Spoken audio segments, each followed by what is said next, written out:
According to the United States Surgeon General, we are currently living in the midst of a loneliness epidemic. 1 in 4 adults report feeling completely isolated, disconnected, and fundamentally alone. But you are different. You chose this.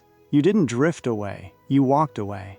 You looked at your phone, saw their name flashing on the screen, and decided, not today, not tomorrow, not anymore. And here's the secret that nobody else talks about, the truth that makes people uncomfortable. You do not feel lonely. You do not feel broken. In fact, you have never felt more at peace in your entire life. So when did this start? When did you become the person who walks away and does not look back? You weren't always like this. There was a time when you were the reliable one. You were the friend who picked up the phone at 2 in the morning. You were the family member who spent their entire life keeping the peace. The partner who absorbed everyone's problems like a psychological sponge. You were the one people called when their worlds fell apart, and you answered every single time. You listened to the same complaints, gave the same heartfelt advice, watched them ignore it, and watched them come back to you anyway. You were the anchor in everyone else's storm, but nobody noticed you were drowning. Until one day, something shifted. It wasn't a loud explosion. It was a quiet click. You didn't pick up the phone, and the world didn't end. It actually got quieter. That moment wasn't a sign of weakness or a mental breakdown. Your brain was doing exactly what it was evolved to do. Psychologists have a specific name for this phenomenon. Dr. Stephen Porges calls it the polyvagal theory. Your nervous system has different modes, and one of them is designed specifically for protection when all other defenses fail.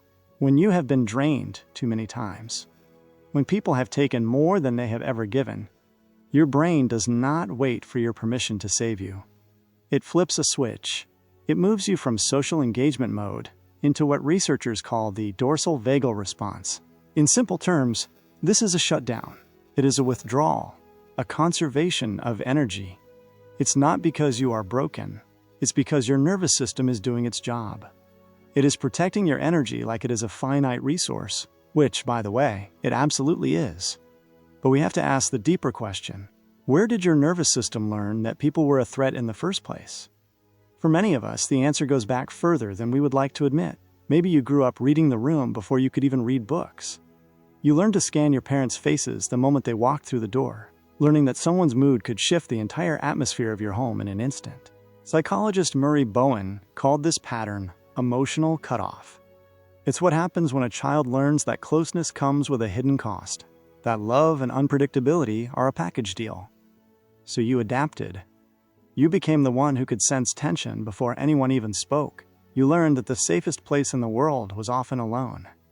Now, as an adult, that same blueprint shows up every time someone gets too close. It's not a flaw.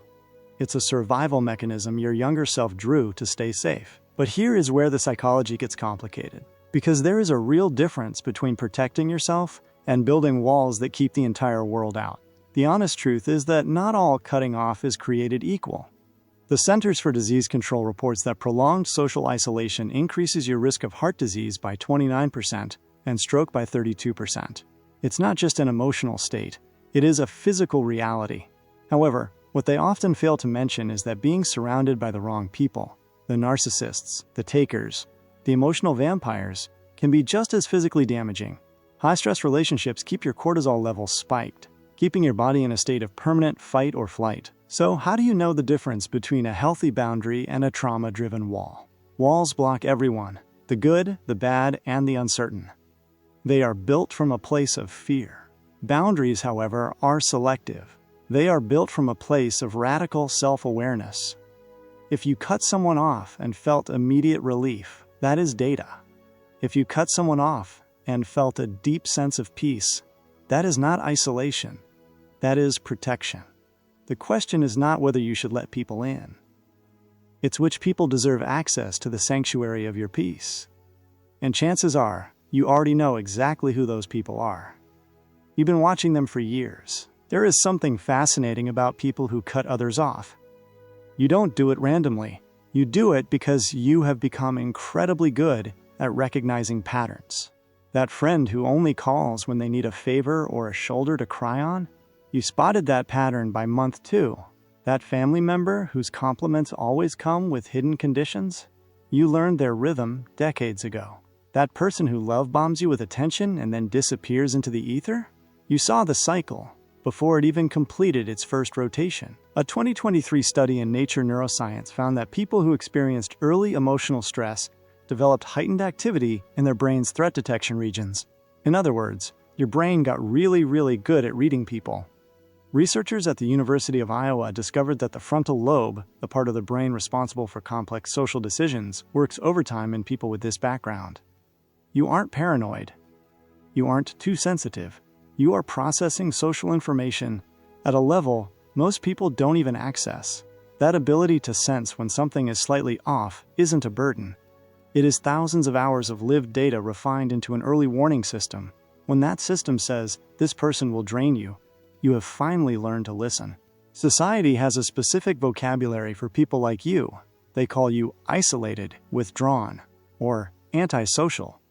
But those words assume that something is missing, that you are an incomplete puzzle without constant external connection. There is a different word you should use instead: solitude. Loneliness is the absence of a connection you desperately want. Solitude is the presence of a peace you actively chose. You aren't sitting alone wishing someone would call. You are sitting in your own space, finally able to hear your own thoughts. Your phone is quiet, and that silence feels like a heavy, warm blanket rather than a cold, empty void. The people who don't understand your journey will say you are running away. They will tell you that you are avoiding your problems, or that you are afraid of intimacy. But you know the truth. You aren't running away from anything. You are running towards something. You are running toward clarity. You are running toward a version of yourself that doesn't exist in a state of constant chaos. That isn't isolation. That is building a sanctuary. If you are listening to this and wondering if there is something fundamentally wrong with you, I want you to hear this clearly. There is nothing wrong with you. You are not cold. You are not heartless. You are not incapable of love or connection.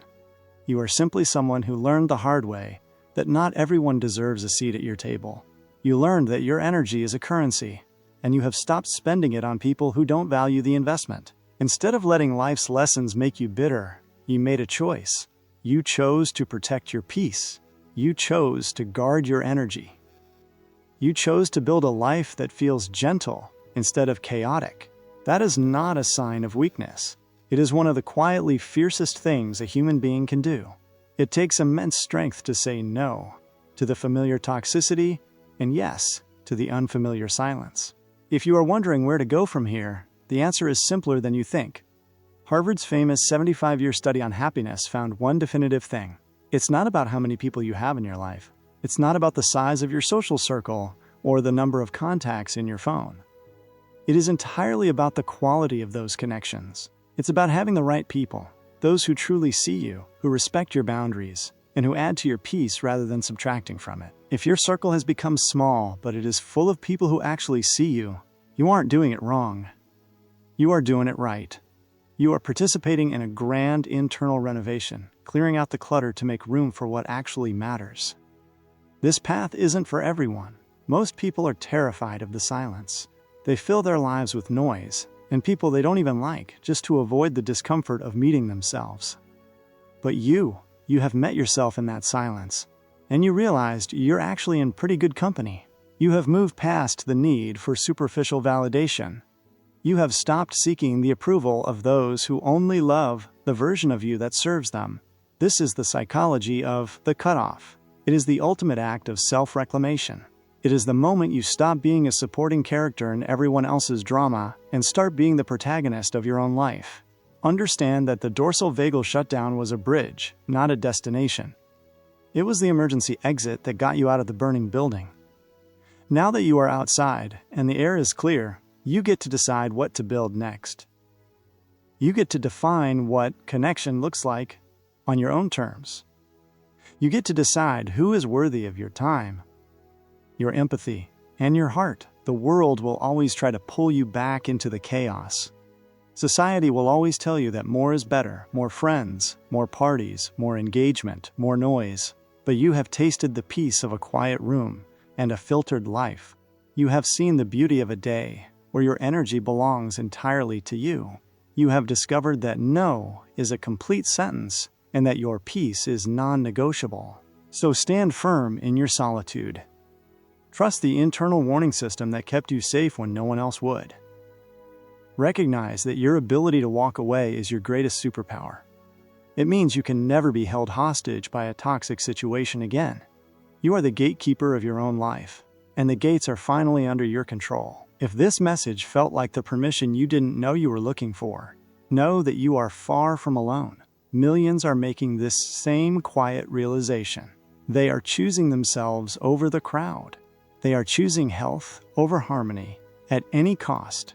Leave a comment below if you've been on this journey. I read every single one of them. Your story of finding peace is proof that walking away isn't an end. It's a beginning. Protect your peace. Guard your heart. And remember, the right people will never make you feel like you have to cut them off to survive. They will be the ones standing with you in the quiet, respecting the boundaries you've worked so hard to build. You have done the hard work of surviving.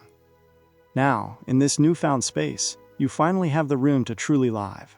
As you move forward, notice the physical changes in your body.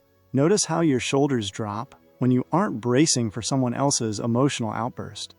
Notice how your breathing deepens when your phone sits face down, silent and ignored. This is what healing feels like. It isn't always a breakthrough on a therapist's couch. Sometimes, it's just the absence of a headache. Sometimes, it's just the ability to wake up and know that your day belongs to you. Do not let the guilt of others' expectations pull you back into the fire. People who benefit from your lack of boundaries will always call your boundaries selfish. They will call your distance coldness, but their labels are not your reality. Your reality is the calm in your chest.